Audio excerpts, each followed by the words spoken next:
Some people have been saying some pretty nasty things about the Mcfarlane Batwing. Things like, is it cost effective? You have people like Ryan from Gotham City Tonight and Jay from Geek Dad Life making some comparisons that don't seem very favorable. But you know what? We're going to prove them wrong.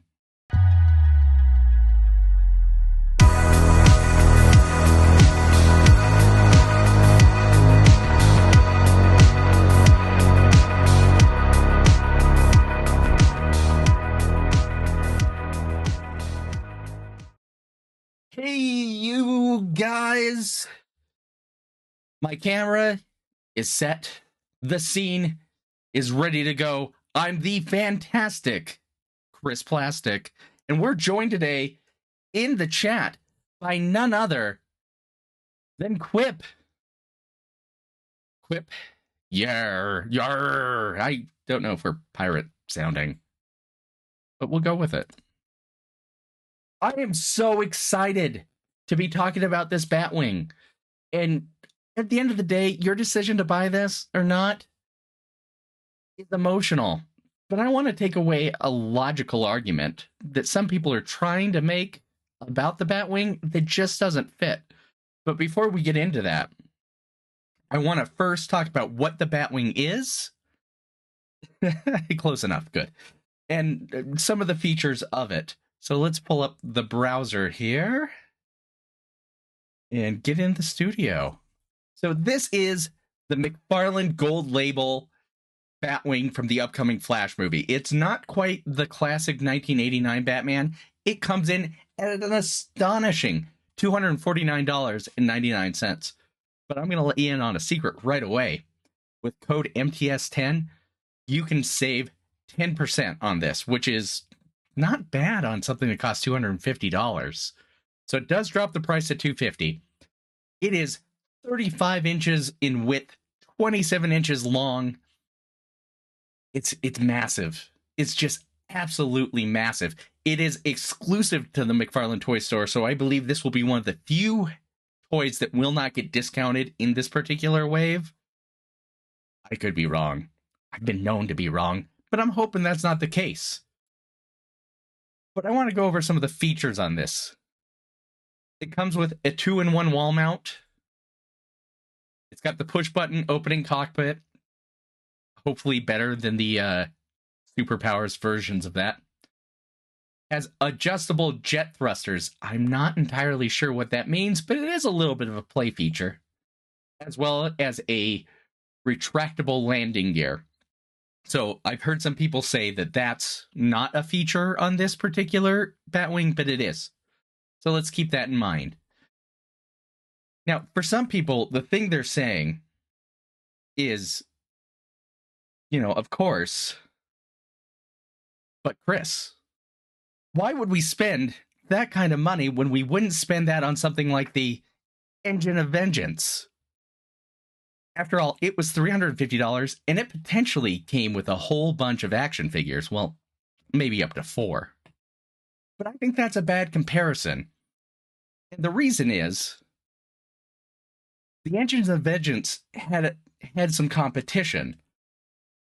So let's hop back over into the browser and talk about that Engine of Vengeance.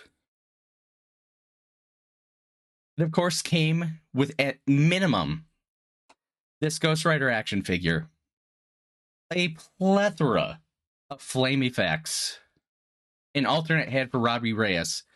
If this had funded in the early bird stages, you would have had an alternate Robbie Reyes action figure. We could have also seen a Madeline Pryor action figure, even though she was sans underboob. And, as the actor of Monk once said, no underboob, no Tony Shalhoub.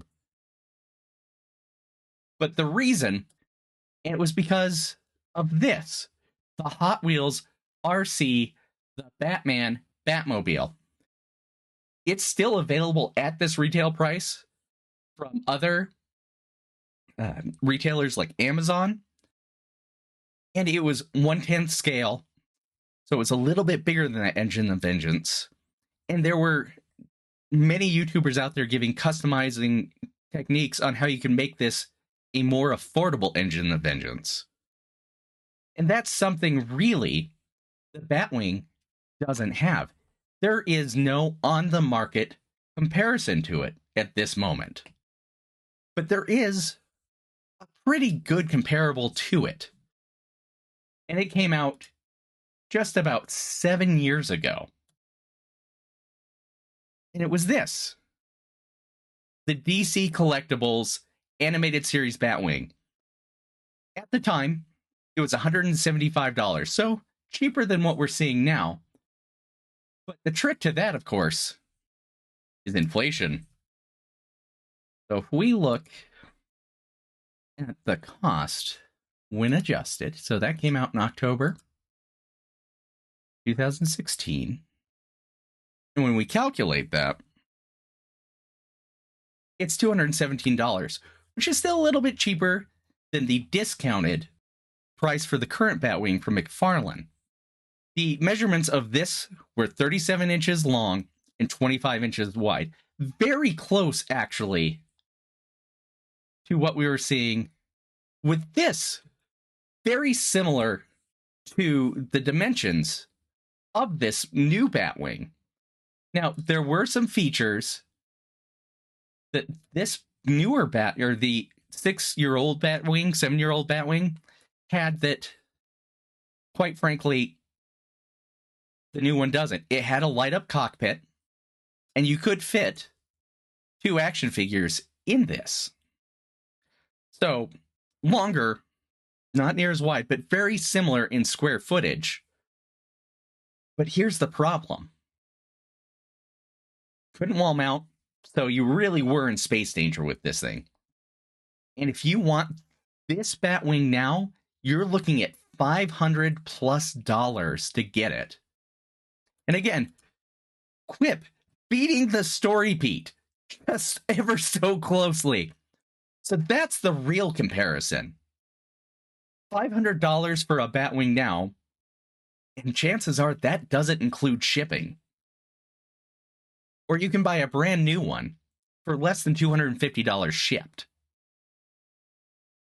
I think the comparison and the option to get the Mcfarlane Batmobile, their Batwing, the Batmobile's great, is really not bad.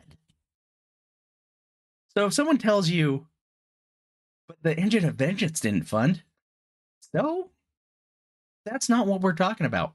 We're talking about a nearly 3-foot wide plane for your Batman action figure that does come with a wall mount, does have some play features, not quite as nice as that animated series Batwing. And I'm not going to pretend that it's not near as iconic as that. But $250 is not bad. And there's a chance that you give it 6 years, and we may be talking $500 for that Mcfarlane Flash Batwing. Only time will tell. But this was short and sweet tonight. I want to thank you so much for being here, taking the time out of your day. And I just hope you let yourself shine this weekend. Just, you know what? You guys are great. Thank you.